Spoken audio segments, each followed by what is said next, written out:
एक बहुत ही विचारणीय शीर्षक, रूठना भी तब अच्छा लगता है।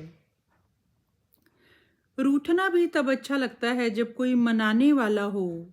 रोना भी तब अच्छा लगता है जब कोई आंसू पोंछने वाला हो। गुनगुनाना भी तब अच्छा लगता है जब कोई सुनने वाला हो। सजना भी जब अच्छा लगता है जब कोई देखने वाला हो। कहीं जाना भी तब अच्छा लगता है जब कोई बुलाने वाला हो, इंतजार करने वाला हो। मायका भी तब अच्छा लगता है जब वहाँ माँ बाबा हों, माँ बाबा हों।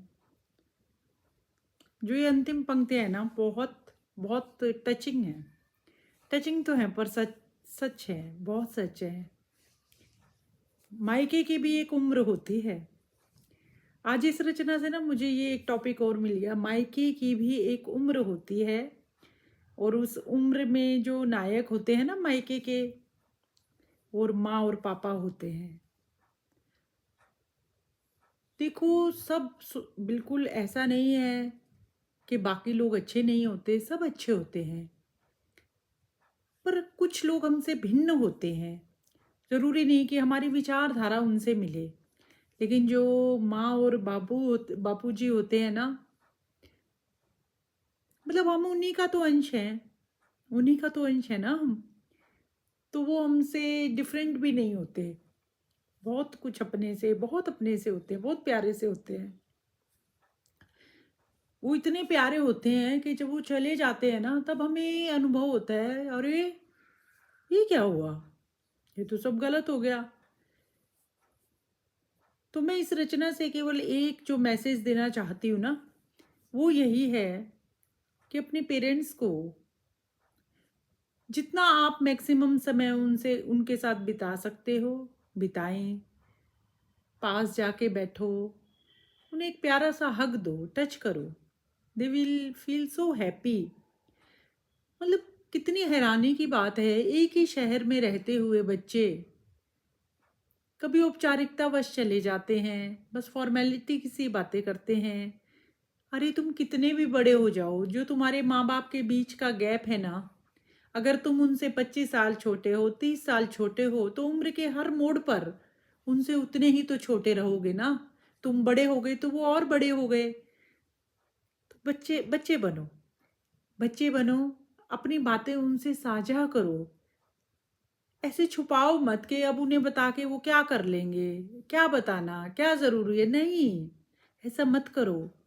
याद करो ना, अक्षर ज्ञान भी तो उन्होंने ही दिया था ना। ये क्या है, वो क्या है, हर संज्ञा, हर सर्वनाम, हर विशेषण का बोध माता पिता ही तो करवाते हैं ना। हमें जीवन का जब हमारा सफर आरंभ होता है, उंगली पकड़कर चलना भी तो माता पिता ही सिखाते हैं ना। तो फिर जब जीवन की सांझ आती है, उनके कदम डगमगाने लगते हैं, तो हम उनकी बैसाखी क्यों नहीं बन पाते। जब वो हमारा एटीएम हंसते हंसते बन जाते हैं, तो हम उनका आधार कार्ड बनने से क्यों गुरेज करते हैं। जरा सोचिए, जब हम सोचते हैं ना, और जब समय का पहिया रिवाइंड होता है, तब हमें एहसास होता है कि उन्होंने जो हमारे लिए किया है ना, कितना कुछ। इतने उपलब्ध सीमित संसाधनों में भी वो कितना कुछ कर जाते हैं, मैक्सिमम। माँ का सोचो ना, तो कई बार हैरानी होती है। अगर कोई पीएचडी करने लग जाएगा ना माँ के ऊपर, मैं अपनी माँ की बात कर रही हूँ, अगर मेरी माँ के ऊपर कोई पीएचडी करे ना, तो ना उसको ऐसे ऐसे परिणाम समझ निकल कर आएंगे कि वो सोचने पर मजबूर हो जाएगा कि इतने कम साधनों में कोई इतना कुछ कैसे कर सकता है, कोई इतना कुछ कैसे कर सकता है। वाकई उनका चरित्र सीखने वाला है, बहुत कुछ सीखने वाला है। मतलब इसलिए नहीं कि वो मेरी माँ थी, इसलिए कि वो एज ए पर्सन कितनी ग्रेट थी, और क्या से क्या कर सकती थी। उनका जो, देखो, हर व्यक्ति की जो, मैं कहती हूँ उसकी प्रोग्रेस है ना, वो इस चीज से नापी जा सकती है कि उसका जो ग्राफ है ना, वो कहाँ से कहाँ गया।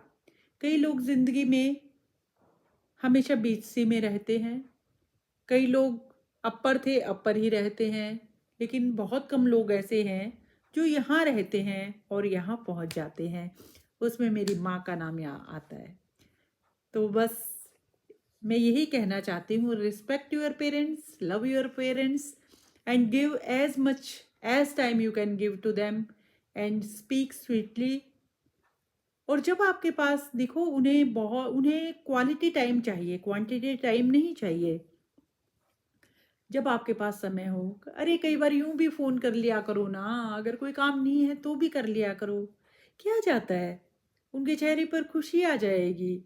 और जो ये तुम कहते हो ना, टाइम नहीं है टाइम नहीं है, ये सब झूठ है। घंटों चैटिंग चलती है, घंटों अपने काम होते हैं, तो फिर उनके लिए टाइम में कटौती क्यों?